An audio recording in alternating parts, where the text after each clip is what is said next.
Picture this. It's a warm summer evening. The sky is glowing orange. Your garden looks beautiful. You grab a cold drink, step outside, and within 30 seconds, the mosquitoes find you. Most people immediately reach for chemical sprays, citronella candles, or those buzzing electric zappers. And sure, they work, but only for a while. They smell harsh, they cost money, and honestly, they just don't feel right in a garden you've worked hard to make beautiful. Here's the thing, nature already has the answer. There are certain plants that mosquitoes genuinely cannot stand. Not because of any trick or chemical trick we invented, but because of the natural oils and compounds these plants produce on their own. In this video, I'm going to walk you through 5 of the most effective mosquito-repelling plants you can grow. Each one is practical, beautiful, and easier to care for than you might think. And stay with me until the end, because plant number 1 is honestly one of the most powerful natural mosquito repellents on the planet. And most people are sleeping on it. Let's get into it. Plant number 5, marigold. We're starting with a classic, marigolds. If you've been gardening for any length of time, you've probably grown marigolds before. They're colorful, they're cheerful, and they bloom for months. But what a lot of people don't realize is that those bright orange and yellow flowers are actually doing something very useful behind the scenes. Marigolds contain a natural compound called pyrethrum. If that word sounds familiar, it's because pyrethrum is one of the active ingredients used in commercial insect repellents. Mosquitoes pick up on that scent and they want nothing to do with it. The great thing about marigolds is that they don't need any special treatment. They thrive in full sunlight, they handle heat well, and they're very forgiving if you forget to water them for a day or two. Where should you plant them? Near walkways, along garden borders, or around your seating areas, anywhere people tend to spend time outdoors. A row of marigolds near a patio door can make a real difference. As a bonus, marigolds also help keep aphids, whiteflies, and even certain beetles away from your vegetable garden. So you're getting a lot of protection from one simple, affordable flower. For plant number 4, basil. Next up, basil. And I know what you're thinking. Basil, isn't that just for cooking? Yes, but it's also one of the best mosquito-repelling herbs you can grow outdoors. And here's why it's special. Most herbs only release their scent when you crush or bruise the leaves. Basil is different. It continuously releases its aroma just by growing, no touching required. That means it's working as a natural deterrent all the time, not just when you brush past it. Mosquitoes are strongly put off by the volatile oils in basil, particularly compounds like linalool and eugenol. These are the same compounds that make basil smell amazing to us, but to mosquitoes, it's overwhelming and unpleasant. Basil grows best in warm weather with plenty of direct sunlight. It does very well in containers, which makes it incredibly easy to position near your back door, on a windowsill, on an outdoor dining table, or right next to your patio chairs. And the more you harvest it, the more it grows. So you get a steady supply of fresh leaves for your kitchen and a continuous mosquito barrier outside. That really is a win-win. Plant number 3, rosemary. Number 3 is rosemary. And this is a plant that earns its place in any garden for so many reasons.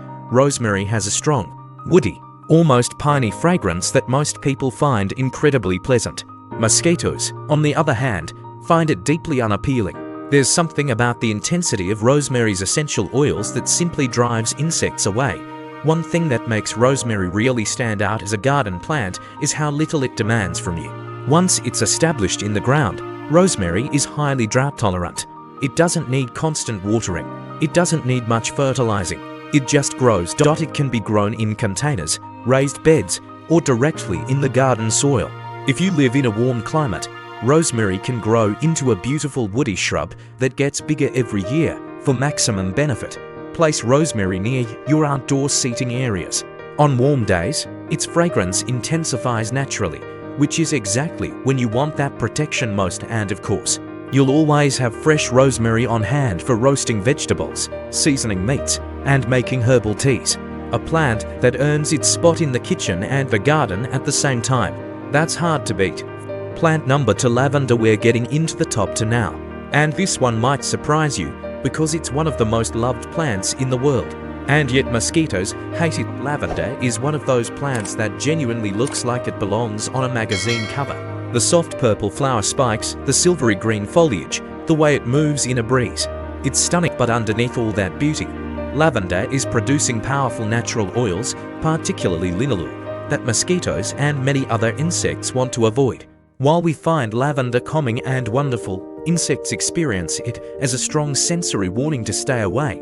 Lavender thrives in full sun and well-drained soil. It actually does better in slightly dry conditions than in overly wet soil, so it's perfect for gardens where you don't want to be watering constantly. Plant it along pathways, at the edges of borders, or in containers near your seating area. As a bonus, lavender is one of the best plants you can grow for bees, butterflies, and other pollinators. So while it's keeping mosquitoes out, it's actively inviting the good insects in. Once established, lavender is remarkably low maintenance and can live for many years. It's the kind of plant that just keeps giving. Plant number 1, lemongrass, and here it is. If you've ever bought a citronella candle or a citronella spray, you've already benefited from what lemongrass produces. Because citronella, that iconic mosquito-repelling oil, comes directly from plants in the lemongrass family, the difference is, when you grow lemongrass in your garden, you're getting that protection in its purest, most natural form. No candles to burn through, no sprays to run out of, just a living plant, quietly doing its job every single day.